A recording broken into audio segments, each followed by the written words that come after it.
Hello friends, welcome to learner classes. हम analysis कर रहे थे क्लास 6 से लेकर 12 तक की एनसीईआरटी महेश वर्णमाल की पुस्तक को, जिसमें हम देख रहे थे ज्योग्राफी को, जिसमें आज हमारा टॉपिक रहेगा भौतिक विभाजन, भारत का भौतिक विभाजन। तो चलिए शुरू करते हैं। इससे पहले फ्रेंड्स आपसे रिक्वेस्ट है, यदि आप चैनल पर पहली बार हैं तो प्लीज़ चैनल को सब्सक्राइब कर लीजिएगा, वीडियो को लाइक कर दीजिएगा एंड शेयर करिए, एंड जो भी आपके सजेशन हो उसे कमेंट बॉक्स में ज़रूर बताइएगा। शुरू करते हैं। भारतीय उपमहाद्वीप मूलतः किस भूखंड का भाग था? भारतीय उपमहाद्वीप मूलतः किस भूखंड का भाग था? ये था गोंडवाना लैंड का भाग। भारतीय उपमहाद्वीप गोंडवाना लैंड का भाग था। भारत में उपलब्ध पुरा चुंबकीय परिणामों के,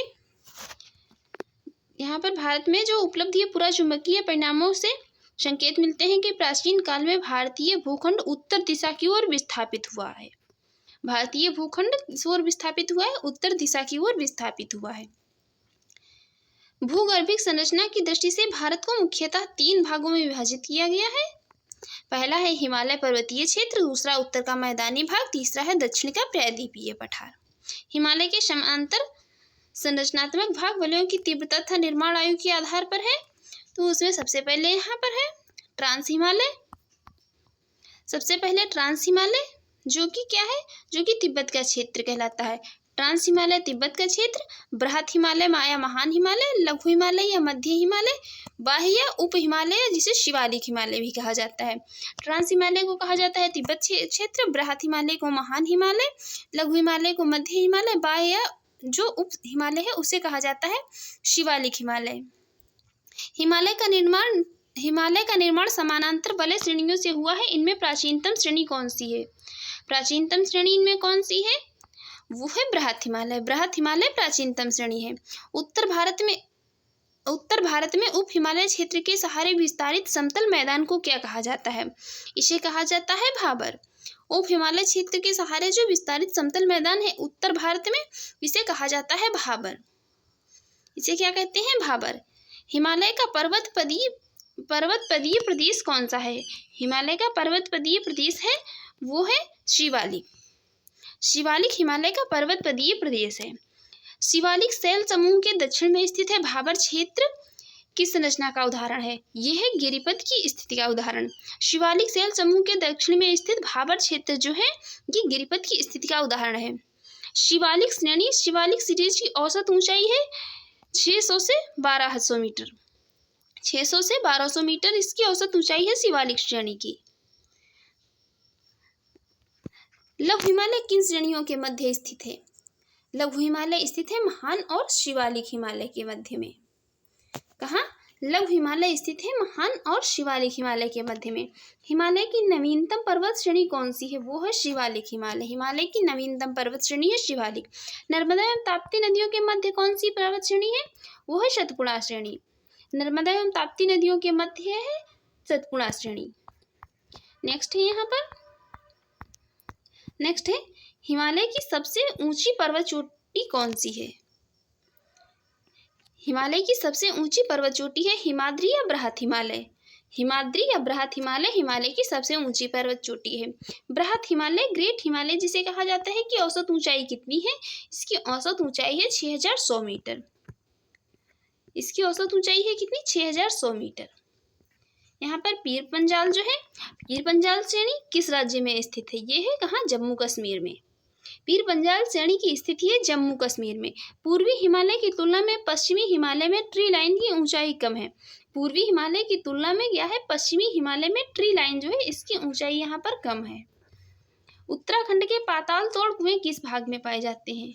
उत्तराखंड के पाताल तोड़ कुएं पाए जाते हैं तराई भाग में। तराई भाग में जो है उत्तराखंड का, इसमें पाताल तोड़ कुएं पाए जाते हैं। अक्साई चिन्ह किस क्षेत्र का भाग है? ये है लद्दाख का। अक्साई चिन्ह लद्दाख क्षेत्र का भाग है। पश्चिमी हिमालय प्रदेश के प्रमुख प्राकृतिक संसाधन क्या है? वो है वन। पश्चिमी हिमालय प्रदेश के प्रमुख प्राकृतिक संसाधन है वन। भारत की प्राचीनतम पर्वत श्रृंखला कौन सी है? भारत की प्राचीनतम पर्वत श्रृंखला है अरावली श्रृंखला। अरावली श्रेणियों की अनुमानित आयु कितनी है? अरावली पर्वत श्रेणियां जो है इनकी अनुमानित आयु है 600 से 570 मिलियन वर्ष। माउंट एवरेस्ट को नेपाल में सागरमाथा के नाम से जाना जाता है। माउंट एवरेस्ट चोटी है, इसको नेपाल में सागरमाथा के नाम से जाना जाता है।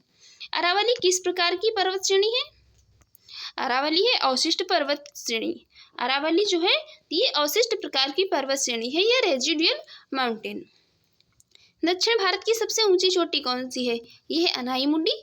इसकी ऊंचाई कितनी है? 2695 मीटर केरल में है। दक्षिण भारत की सबसे ऊंची चोटी अनाईमुडी, ऊंचाई मीटर में 2695 मीटर केरल में। नीलगिरी पर्वतमाला का विस्तार किन राज्यों में है? तमिलनाडु एवं केरल में। नीलगिरी पर्वतमाला का विस्तार है तमिलनाडु एवं केरल में। महाराष्ट्र एवं कर्नाटक के मध्य पश्चिमी घाट को किस नाम से जाना जाता है? इसे जाना जाता है कोंकण तट के नाम से। महाराष्ट्र एवं कर्नाटक के मध्य पश्चिमी घाट है, इसको कोंकण तट कहा जाता है। इलायची की पहाड़ियाँ या कार्डमम माउंटेन्स किन राज्यों के मध्य सीमा बनाती हैं? केरल एवं तमिलनाडु के मध्य।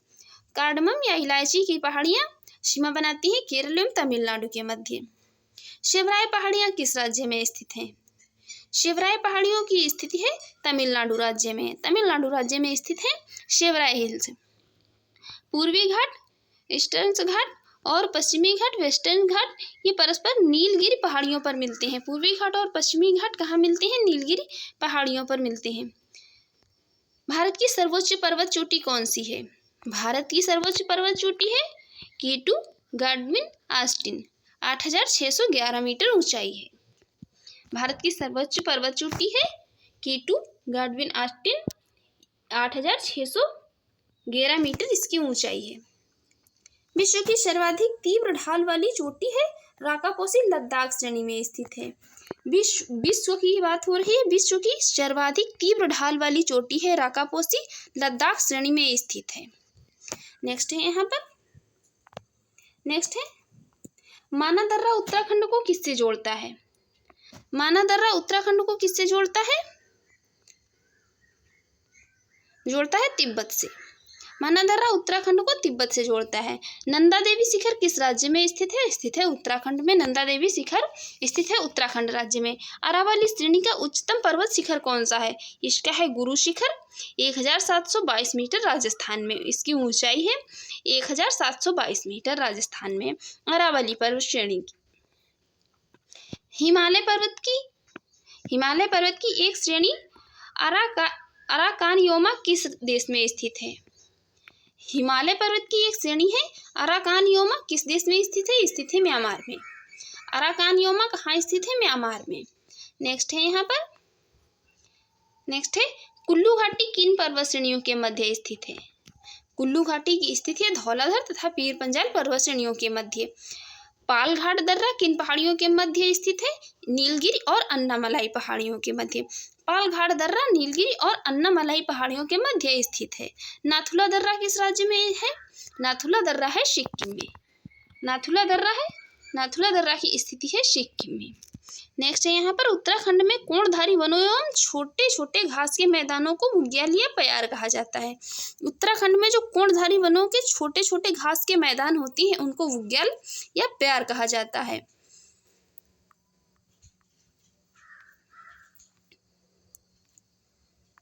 नेक्स्ट है यहाँ पर,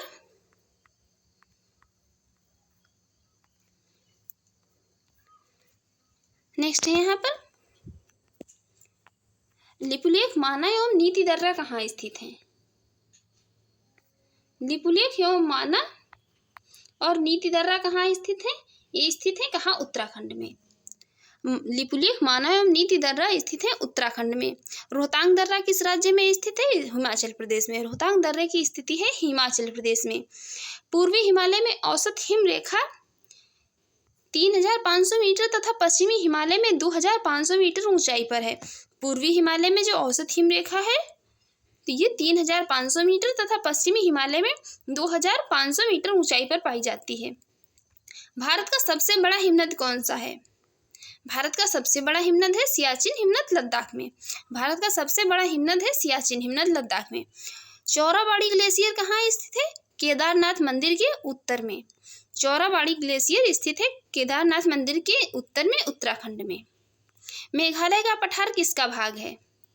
मेघालय का पठार किसका भाग है? प्रायद्वीपीय भारत का। मेघालय का पठार भाग है किसका? प्रायद्वीपीय भारत का। भारत के प्रायद्वीपीय पर्वत किस काल में निर्मित हुए हैं? भारत के प्रायद्वीपीय पर्वत किस काल में निर्मित हुए हैं? पैलियोजोइक महाकल्प में। भारत के प्रायद्वीपीय पर्वत निर्मित हुए हैं पैलियोजोइक महाकल्प में। अरावली एवं विंध्य श्रृंखलाओं के मध्य कौन सा पठार स्थित है? स्थित है मालवा का पठार। अरावली एवं विंध्य श्रृंखलाओं के मध्य स्थित है मालवा का पठार। दंडकारण्य क्षेत्र कहाँ अवस्थित है? दंडकारण्य क्षेत्र स्थित है छत्तीसगढ़ एवं उड़ीसा के मध्यवर्ती भाग में। छत्तीसगढ़ एवं उड़ीसा के मध्यवर्ती भाग में। लघु हिमालय एवं शिवालिक हिमालय श्रेणी के मध्य में विस्तृत समतल संरचनात्मक स्थल को पूर्व में द्वार तथा पश्चिम में दून के नाम से जाना जाता है। लघु हिमालय एवं शिवालिक श्रेणी के मध्य जो विस्तृत समतल संरचनात्मक स्थल है, इसको पूर्व में द्वार तथा पश्चिम में दून कहा जाता है। नेक्स्ट है यहाँ पर, भारत का औसत समुद्र तल किस तट से मापा जाता है? मापा जाता है चेन्नई के तट से। भारत का औसत समुद्र तल मापा जाता है चेन्नई के तट से। भारत की समुद्र तट रेखा की कुल लंबाई कितनी है? कुल लंबाई है 7516.6 किलोमीटर। किस राज्य की तटीय सीमा सबसे लंबी है? गुजरात की 1214.7 किलोमीटर। भारत के कितने राज्य समुद्री तट रेखा से संलग्न हैं? भारत के 9 राज्य समुद्री तट रेखा से संलग्न है तथा 4 केंद्र शासित प्रदेश हैं।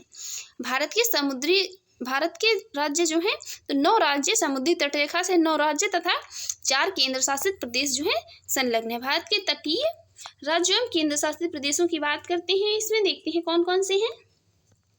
वह है गुजरात, महाराष्ट्र, कर्नाटक, केरल, तमिलनाडु, पश्चिम बंगाल, आंध्र प्रदेश, उड़ीसा, गोवा, पुडुचेरी, दादरा एवं नगर हवेली और दमन व दीव, अंडमान निकोबार और लक्षद्वीप। कुल मिलाकर कितने हैं? 13 हैं। प्राचीन भारतीय ऐतिहासिक भूगोल में रत्नाकर किसका नाम है? रत्नाकर से किसे सूचित किया जाता है? हिंद महासागर को। प्राचीन भारतीय ऐतिहासिक जो भूगोल है, इसमें रत्नाकर कहा जाता है हिंद महासागर को। तमिलनाडु व आंध्र प्रदेश के समुद्री तट का क्या नाम है? तट का नाम है कोरोमंडल तट। तमिलनाडु व आंध्र प्रदेश के समुद्री तट का नाम है कोरोमंडल तट। कन्याकुमारी को किस अन्य नाम से जाना जाता है?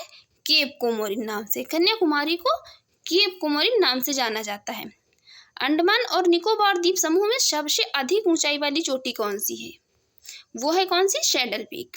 अंडमान और निकोबार द्वीप समूह में सबसे अधिक ऊंचाई वाली चोटी है सैडल पीक। कौन है? Saddle peak. नेक्स्ट है यहाँ पर, नेक्स्ट है अंडमान एवं निकोबार द्वीप समूह स्थित है। अंडमान एवं निकोबार द्वीप समूह स्थित है कहाँ? बंगाल की खाड़ी में। ये स्थित है बंगाल की खाड़ी में। अंडमान निकोबार द्वीप समूह में द्वीपों की संख्या कितनी है? ये है कितनी? 572। अंडमान निकोबार द्वीप समूह में द्वीपों की संख्या है कितनी? 572। 10 डिग्री चैनल और 10 डिग्री चैनल किन 2 द्वीपों को पृथक करता है? पृथक करता है अंडमान को निकोबार द्वीप से। 10 डिग्री चैनल जो है ये पृथक करता है अंडमान को निकोबार द्वीप से। नेक्स्ट है यहाँ पर वैरन द्वीप अवस्थित है। वैरन द्वीप ये कहाँ? वैरन आइसलैंड कहाँ स्थित है? बंगाल की खाड़ी में। वैरन आइसलैंड की स्थिति है बंगाल की खाड़ी में। श्रीहरिकोटा द्वीप कहाँ स्थित है? पुलिकट झील के समीप। श्रीहरिकोटा द्वीप स्थित है पुलिकट झील के समीप। राम सेतु कहाँ से प्रारंभ होता है? प्रारंभ होता है धनुषकोडी से। कहाँ से? धनुषकोडी से प्रारंभ होता है राम सेतु। लक्षद्वीप कहाँ स्थित है? अरब सागर में। लक्षद्वीप की स्थिति है अरब सागर में। भारत का कौन सा द्वीप प्रवाल निर्मित है? यह है लक्षद्वीप। लक्षद्वीप जो है ये प्रवाल निर्मित है। मिनिकॉय द्वीप भारतीय तट रेखा के सुदूरवर्ती द्वीप की श्रेणी में आता है। मिनिकॉय द्वीप जो है भारतीय तट रेखा के सुदूरवर्ती द्वीप की श्रेणी में आता है। भारत एवं श्रीलंका के मध्य कौन सा द्वीप है? पंबन द्वीप रामेश्वरम में। भारत और श्रीलंका के मध्य स्थित है पंबन द्वीप रामेश्वरम में। कहाँ? नेक्स्ट है यहाँ पर द्वीपों पर बसा हुआ भारत का सबसे बड़ा नगर कौन सा है? द्वीपों पर बसा हुआ भारत का सबसे बड़ा नगर है वो है मुंबई। मुंबई द्वीपों पर बसा हुआ भारत का सबसे बड़ा नगर है। कोरी क्रीक कहाँ स्थित है? स्थित है कच्छ के रण में। कोरी क्रीक स्थित है कच्छ के रण में।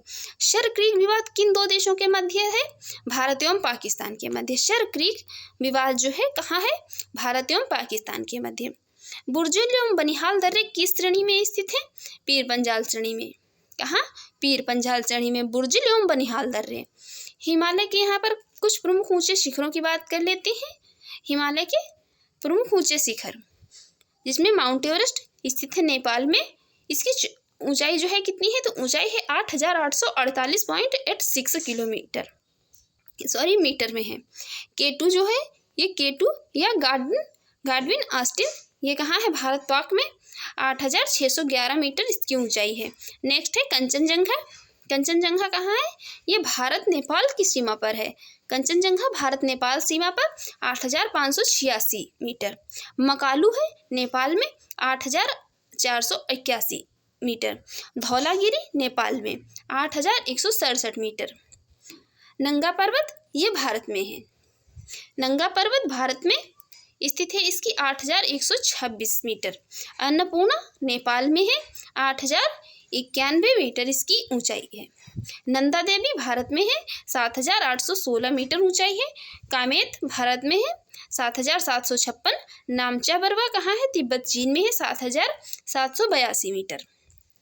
गुरला मंधाता कहाँ है? गुरला मंधाता है कहाँ? तिब्बत चीन में। गुरला मंधाता तिब्बत चीन में है, 7,728 मीटर इसकी ऊंचाई। नेक्स्ट यहाँ पर है, नेक्स्ट है सतलज एवं सिंधु नदी के मध्य स्थित हिमालय के भाग को क्या कहा जाता है? यहाँ पर ये जो सतलज एवं सिंधु नदी के मध्य स्थित हिमालय भाग है, इसको कश्मीर या पंजाब हिमालय के नाम से जाना जाता है। सतलज एवं सिंधु नदियों के मध्य स्थित हिमालय के भाग को कश्मीर हिमालय या पंजाब हिमालय कहा जाता है। नेक्स्ट यहाँ पर अब हम क्लाइमेट जलवायु टॉपिक से को देखेंगे, जिसमें यहाँ पर सबसे पहले देखते हैं किसी क्षेत्र की जलवायु को निर्धारित करने वाला मुख्य कारक कौन सा है। किसी क्षेत्र की जलवायु को निर्धारित करने वाला मुख्य कारक है उसकी अक्षांशीय स्थिति। उसकी अक्षांशीय स्थिति जो है, तो ये उसका मुख्य कारक उसकी जलवायु को निर्धारित करती है। जलवायु को नियंत्रित करने वाले कारकों से संबंधित शब्द। जलवायु को नियंत्रित करने वाले कारकों से संबंधित शब्दों को यहाँ पर देख लेते हैं,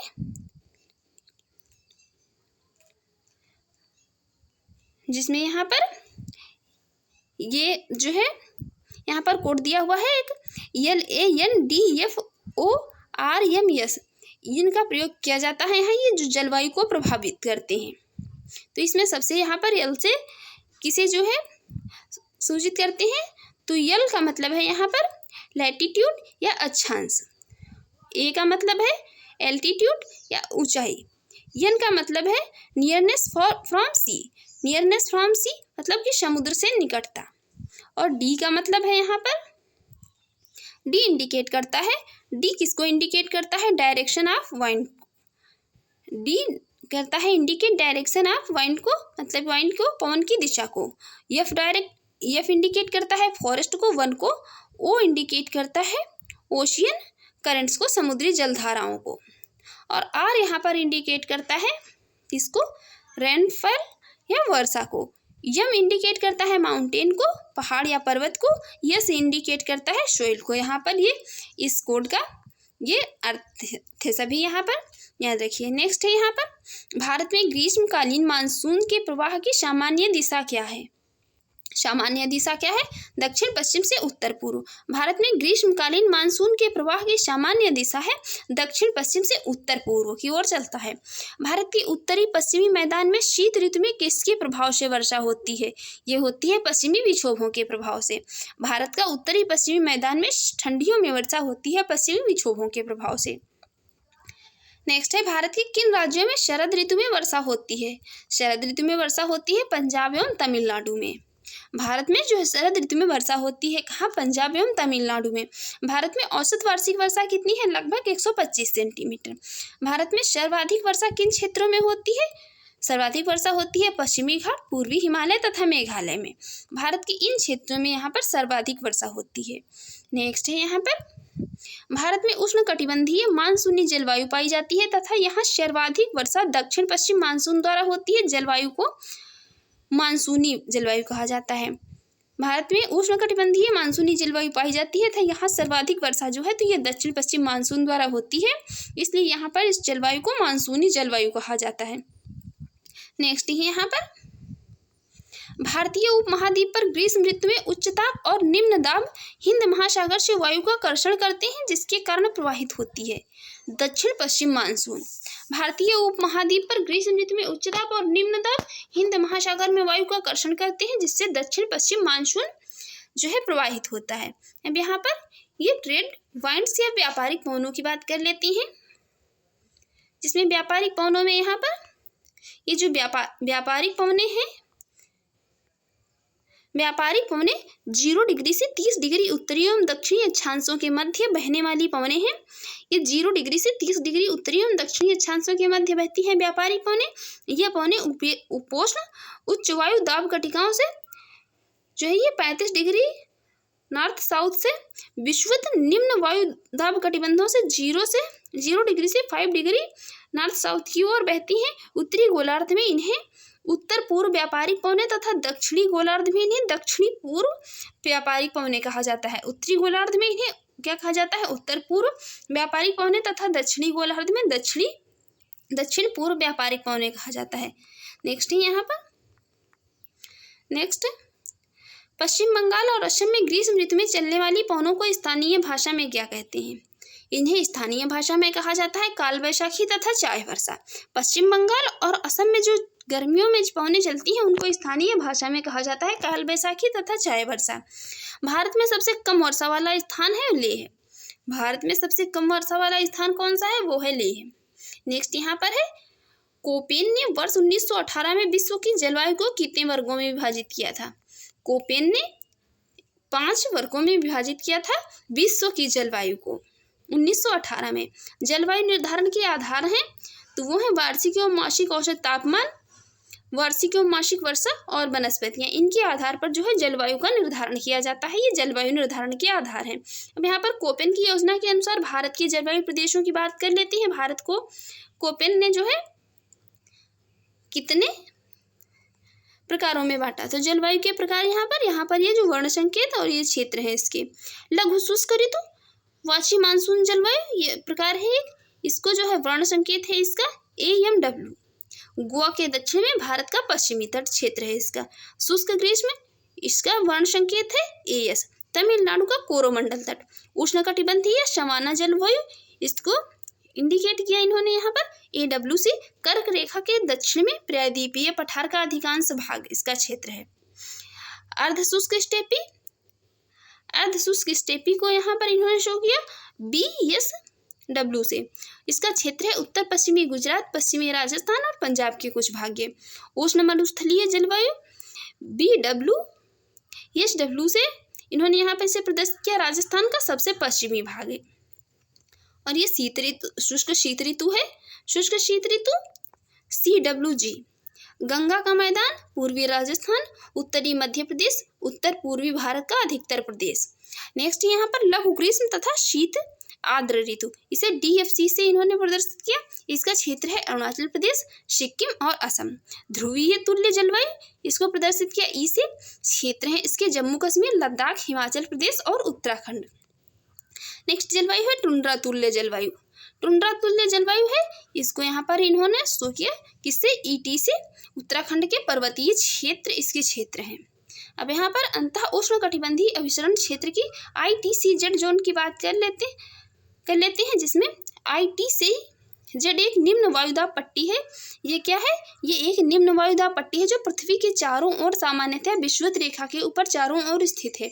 वस्तुतः यह एक क्या है? दोलायमान स्विंगिंग पट्टी है। जो ITCZ वह क्षेत्र है जहां उत्तर पूर्वी एवं दक्षिण पूर्वी व्यापारिक पवनें मिलती हैं। यह वह क्षेत्र है जहां उत्तर पूर्वी और दक्षिण पूर्वी व्यापारिक पवनें मिलती हैं। दोनों पवनों के मिलने से विषुवतीय पछुआ पवनों की उत्पत्ति होती है। दोनों के मिलने से क्या होता है?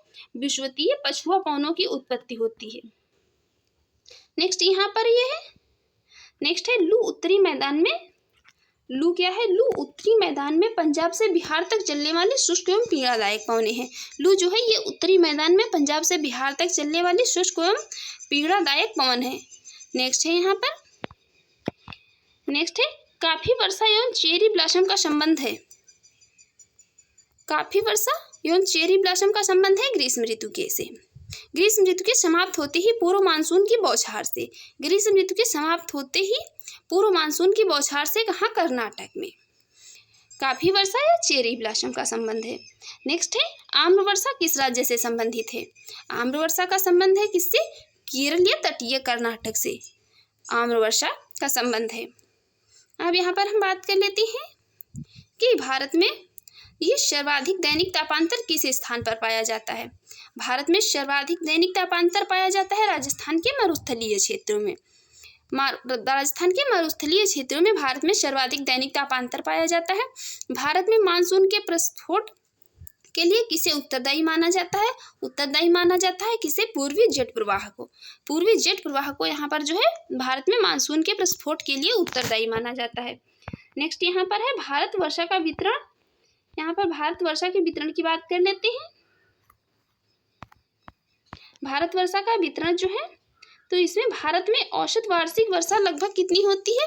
भारत में औसत वार्षिक वर्षा लगभग 125 सेंटीमीटर होती है, परंतु इसमें क्षेत्रीय भिन्नताएं पाई जाती हैं जो कि निम्नवत हैं। क्षेत्रीय भिन्नताओं में अधिक वर्षा वाले क्षेत्र कौन कौन से हैं, वह है पश्चिमी घाट, उत्तर पूर्व के उप हिमालयी क्षेत्र तथा मेघालय की पहाड़ियों पर अधिक वर्षा होती है। यह वर्षा 200 सेंटीमीटर से अधिक होती है। खासी और जयंतिया पहाड़ी के कुछ भागों में 1000 सेंटीमीटर से अधिक वर्षा होती है। यहाँ पर ये जो ब्रह्मा घाटी तथा निकटवर्ती पहाड़ियों पर 200 सेंटीमीटर से कम वर्षा होती है। नेक्स्ट यहाँ पर मध्यम वर्षा वाले क्षेत्र जो है, तो ये ब्रह्मपुत्र घाटी जो है, तो इसमें ये ब्रह्मपुत्र घाटी तथा निकटवर्ती पहाड़ियों पर क्या है, 200 सेंटीमीटर से कम वर्षा होती थी। मध्य वर्षा के क्षेत्र हैं, तो इसमें गुजरात के दक्षिणी भाग, पूर्वी तमिलनाडु, उड़ीसा सहित उत्तर पूर्वी प्रायद्वीपीय, झारखंड, बिहार, पूर्वी मध्य प्रदेश, उप हिमालय के साथ लगा हुआ गंगा का उत्तरी मैदान, कछार घाटी और मणिपुर में 100 से 200 सेंटीमीटर के बीच वर्षा होती है। ये मध्यम वर्षा के क्षेत्र हैं। न्यून वर्षा के क्षेत्र हैं पश्चिमी उत्तर प्रदेश, दिल्ली, हरियाणा, पंजाब, जम्मू कश्मीर, पूर्वी राजस्थान, गुजरात तथा दक्कन के पठार। वर्षा कितनी होती है, 50 से 100 सेंटीमीटर के बीच। अत्यल्प वर्षा के क्षेत्र हैं, तो प्रायद्वीपीय भारत के कुछ विशेष भाग हैं, विशेष रूप से आंध्र प्रदेश, कर्नाटक और महाराष्ट्र के वृष्टि छाया प्रदेश व लद्दाख। पश्चिमी राजस्थान के अधिकतर भागों में कितनी, 50 सेंटीमीटर से भी कम वर्षा होती है। नेक्स्ट यहाँ पर जेट स्ट्रीम क्षोभ मंडल के मध्य अक्षांशों में धरातल से 12 किलोमीटर ऊपर पश्चिम से पूर्व दिशा में जो है चलने वाली प्रवाह का नाम है। यहाँ पर जेट स्ट्रीम जो है ये क्षोभ मंडल के मध्य अक्षांशों में धरातल से 12 किलोमीटर ऊपर पश्चिम से पूर्व दिशा में चलने वाली एक प्रवाह का नाम है। फ्रेंड्स, आपको ये हमारी क्लास अच्छी लगी हो तो प्लीज़ हमारे यूट्यूब चैनल को सब्सक्राइब कर लें, वीडियो को लाइक कर दें, ज़्यादा से ज़्यादा शेयर करें और जो भी आपके सजेशन हो उसे कमेंट बॉक्स में ज़रूर बताएं। Thanks for watching.